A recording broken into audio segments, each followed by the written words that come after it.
कहने का हंस। वाराणसी में कभी एक कर्तव्यनिष्ठ व शीलवान गृहस्थ रहा करता था। 3 बेटियों और एक पत्नी के साथ उसका एक छोटा सा घर संसार था, किंतु अल्पायु में ही उसका निधन हो गया। मरणोपरांत उस गृहस्थ का पुनर्जन्म एक स्वर्ण हंस के रूप में हुआ।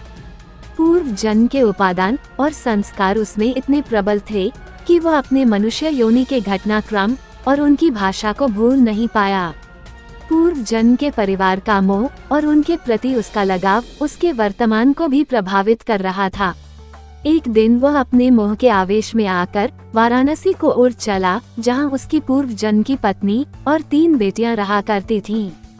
घर के मुंडेर पर पहुंचकर जब उसने अपनी पत्नी और बेटियों को देखा तो उसका मन उदास हो उठा, क्योंकि उसके मरणोपरांत उसके परिवार की आर्थिक दशा दयनीय हो चुकी थी। उसकी पत्नी और बेटियां अब सुंदर वस्त्रों की जगह चिथड़ों में दिख रही थीं। वैभव के सारे सामान भी वहां से तिरोहित हो चुके थे। फिर भी पूरे उल्लास के साथ उसने अपनी पत्नी और बेटियों का आलिंगन कर उन्हें अपना परिचय दिया और वापस लौटने से पूर्व उन्हें अपना एक सोने का पंख भी देता गया, जिसे बेचकर उसके परिवार वाले अपनी निर्धनता को कम कर सकें। इस घटना के पश्चात हंस समय समय पर उनसे मिलने वाराणसी आता रहा और हर बार उन्हें सोने का एक पंख देकर जाता था। बेटियां तो हंस की दानशीलता से संतुष्ट थी, मगर उसकी पत्नी बड़ी ही लोभी प्रवृत्ति की थी। उसने सोचा, क्यों न वह उस हंस के सारे पंख निकालकर एक ही पल में धनी बन जाए। बेटियों को भी उसने अपने मन की बात कही, मगर उसकी बेटियां ने उसका कड़ा विरोध किया। अगली बार जब वो हंस वहां आया तो संयोगवश उसकी बेटियां वहां नहीं थी। उसकी पत्नी ने तब उसे बड़े प्यार से पुचकारते हुए अपने करीब बुलाया।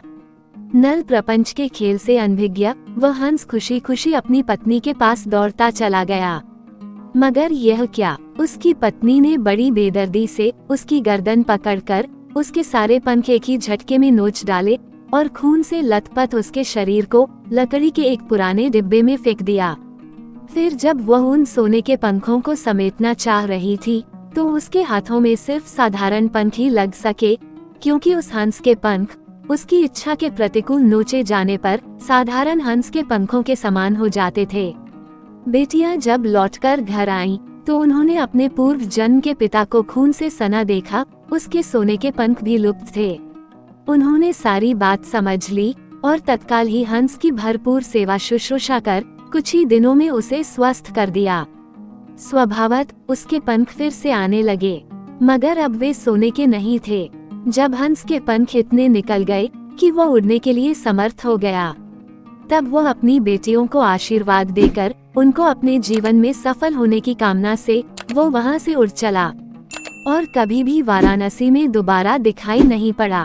तो दोस्तों, इस कहानी से हमें ये शिक्षा मिलती है कि हमें पैसों की अहमियत अपने जीवन में इतनी भी नहीं करनी चाहिए कि उसके चक्कर में आकर हम अपने जीवन के असली रिश्तों का ही मतलब भूल जाए।